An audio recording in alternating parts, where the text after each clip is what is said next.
মাতি অহাৰ বাবেই নৱপ্ৰজন্মৰ হিয়াৰ আমঠু জুবিন গাৰ্গৰ বিৰুদ্ধে ছচিয়েল মিডিয়াত সোচ্চাৰ হৈছিল এচাম অসম বিৰোধী চক্ৰ।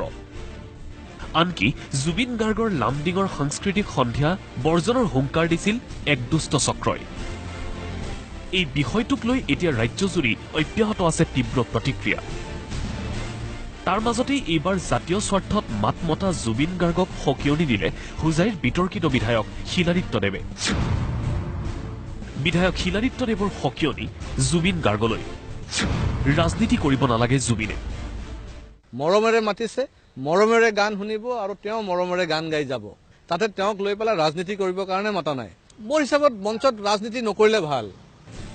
হিন্দু বাংলাদেশীৰ বিৰুদ্ধে মঞ্চই মঞ্চই সোচ্চাৰ হোৱাৰ বাবেই হিন্দু বাংলাদেশীৰ প্ৰবক্তা হিচাপে পৰিচিত বিতৰ্কিত বিধায়ক শিলাদিত্যদেৱৰ আক্ৰমণ জুবিন গাৰ্গক। ভালকে ধুনীয়াকে অসমীয়া সংস্কৃতি ৰক্ষণাবেক্ষণৰ কাৰণে যিবিলাক ভাল ভাল গান গাব লাগে সেই গান গাওক। গানৰ মাধ্যমত আপুনি কি মেছেজ দিব বিচাৰিছে দিয়ক, কিন্তু আপুনি লেকচাৰ বাজি নকৰিব, কাৰণ সেইবিলাকৰ কাৰণে পলিটিচিয়ানবিলাক আছে।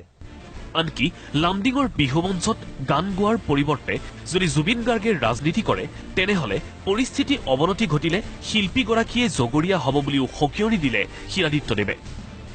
তেওঁৰ ঘৰৰ পৰা কিবা কমেণ্ট কৰিছে বেলেগ কথা, কিন্তু কালচাৰেল মঞ্চত গৈ যদি তেওঁ ৰাজনীতিকৰ লাভ ল'ব বিচাৰে তেতিয়াহ'লে হয়তো ল এণ্ড অৰ্ডাৰ ইছ্যু হ'লে তেতিয়া আকৌ মানে আমি সেইখিনি বস্তুটো ভাল নহ'ব।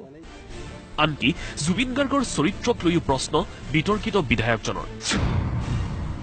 সুস্থ হৈ মঞ্চত গীত পৰিৱেশনৰ আহ্বান জুবিন গাৰ্গক। সুস্থ পৰিৱেশত যেন তেওঁ গানটো গায়, তেওঁ নিজে সুস্থ হৈ পেলাই যেন গানটো গায়, তেতিয়াহ'লে কি হ'ব, পৰিৱেশটোও সুস্থ থাকিব। মানুহৰ লগত কি কথা পাতিব, কোনটো মঞ্চত আপুনি কি ধৰণৰ কথা পাতিব সেইখিনিও আপুনি জানিব লাগিব এজন সভ্য সমাজৰ মানুহ ব্যক্তি হিচাপে। ৰঙালী বিহু আৰু বাঙালীৰ সম্পৰ্ক কি তাৰো ব্যাখ্যা আগবঢ়ালে শিলাদিত্যদেৱে। ৰঙালী বিহু, এই ৰঙালী বিহুৰ ৰৰ যদি পেট কাটাটো আপুনি গুচাই দিয়ে তেতিয়া দেখোন বঙালী বিহুৱে হ'ল। সেইকাৰণে সেইটো কিয় এইটো এনেকুৱা ডিফাৰেঞ্চিয়েট নকৰিব। আমি গোটেই অসমীয়া বঙালীসকল মিলি পেলাই এতিয়া অসম বচাব লাগিব, অসমৰ সংস্কৃতি অসমৰ অস্তিত্ব বচাব লাগিব। কেমেৰা পাৰ্চন অমনি বেজবৰুৱাৰ সৈতে হীৰেন ডেকা, ৰিপৰ্ট প্ৰতিদিন টাইম।